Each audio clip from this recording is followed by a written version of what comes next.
Grace and peace. I hope everybody's feeling blessed today. All right, I was encouraged to come on because one thing that I notice is going on very frequently is that people now, since they're able to read energy, do tarot, get tarot readings, they're doing this in regards to love, and they don't quite understand how this works.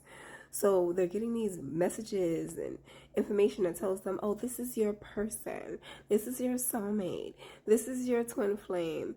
And it is driving them up the wall because when things don't work out, they're confused as to why it's not working out if their reading is saying that this is your person. I'm going to help you understand why and how to start looking at it from an abstract lens so that you can just continue to stay in alignment so that when your person does arrive, they arrive properly.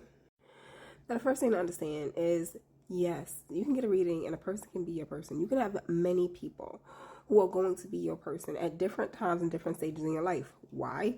Because we are continuously growing.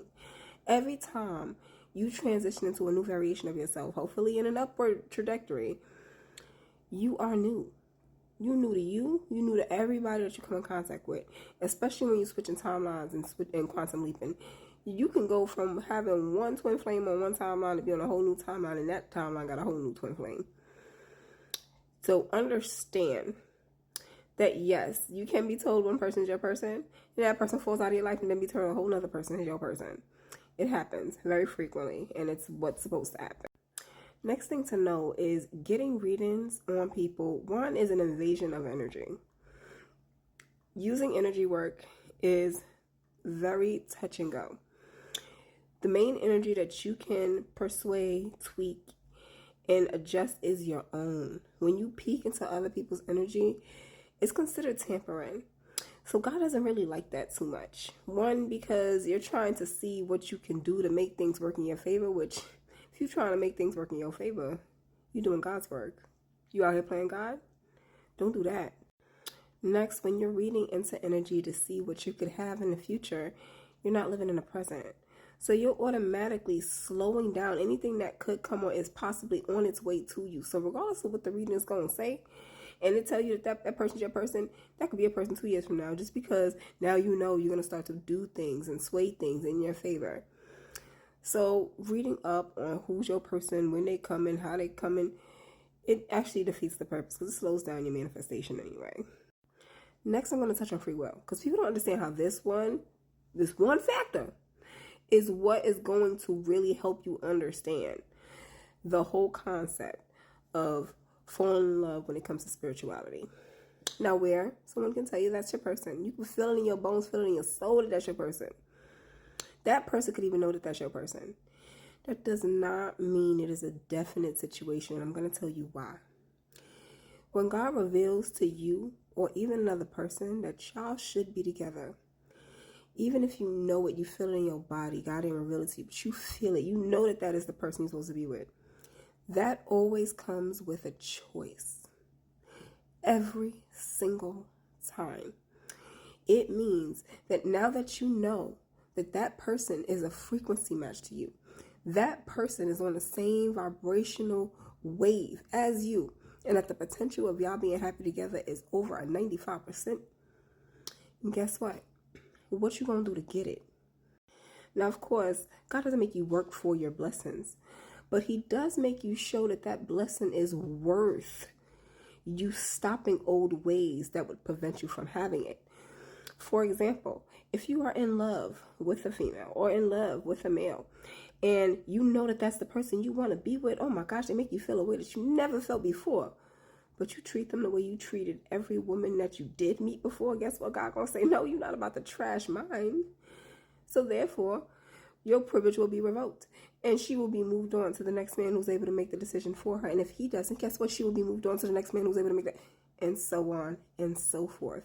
So yes, God will give you a blessing, but if you're not able to walk in that blessing with respect, love, dignity, and morale, you will miss out on it.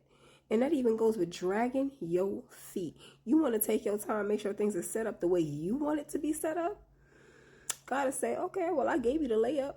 A layup ain't going to stay in the air for you to decide you're going to dunk it. You either going to dunk it when it go up or it's not. Now, one thing that I've noticed has happened very frequently is that Us females who don't understand this concept tend to make the mistake of trying to persuade things in our favor.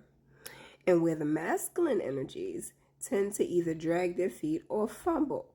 That's usually why things end up not working out.